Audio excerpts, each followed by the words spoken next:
And the clock is ticking for that hand recount in Florida as the deadline of tomorrow grows ever closely. This hotly contested race, the two races there for governor and Senate, have everybody on their toes. Here to discuss with me is Kevin Walling. He's the vice president of Hamburger Gibson Creative, and Alex Vogel, CEO of the Vogel Group. Gentlemen, happy Saturday. Thanks so much for joining me. The president tweeted out earlier this morning, I want to get this tweet up on the screen if we've got it. He said, I can get Nancy Pelosi as many votes as she wants in order for her to be Speaker of the House. She deserves this victory. She has earned it, but there are those in her party who are trying to take it away. She will win. Alex, I want to go to you first. What is happening? So, first of all, I'll say I think Nancy Pelosi will ultimately be the Speaker. I don't think she'll need the President's help or votes to get there. But the challenge is she has a huge, vibrant class of new people with a lot of demographic and partisan and age splits, generational splits, and there's going to be a lot of pressure. The question is how she navigates that pressure to let some of those folks feel that they're empowered and participate, and how she balances that, frankly, with exercising her authority as Speaker to punish some of these folks who have come out and said they're not going to support her. But Alex, when you say that, aren't you kind of just saying it in a sneaky way, meaning you and possibly even President Trump are just saying this because you want to sow division, further division in the Democratic Party? No, look, to be honest, I think the less divisive path for the Democrats is to have Nancy Pelosi as Speaker.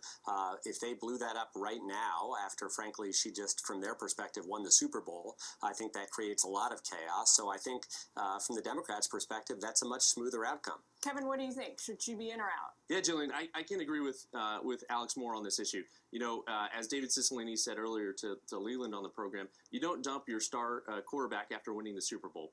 She presided over the biggest Democratic victory since Watergate this past cycle. As Alex said, we're a big family. We're a big tent. Over 60% of our Democratic caucus is either women, LGBT people, or people of color. She's going to preside over the most diverse Democratic caucus in the history of the country.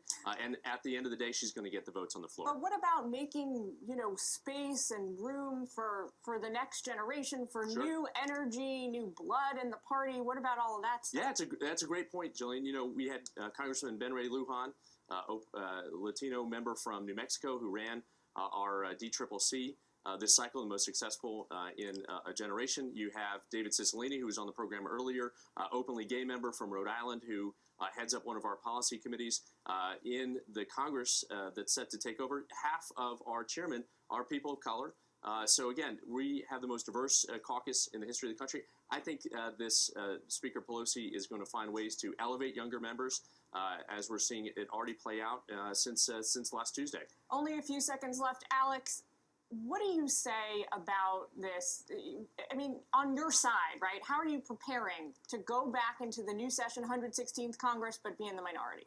That's just a reality that a lot of these members, frankly, haven't faced, and they're going to have to get used to. Fortunately, we did not have a lot of leadership strife on the Republican side, and I think Leader McCarthy and that team are ready to roll.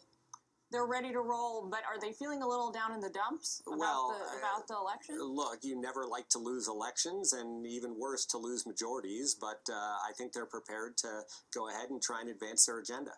Alex Vogel, Kevin Walling, thanks so much for your time this weekend. Julie. We will check back in with you guys in a few weeks. Thanks so much. Thanks for having us.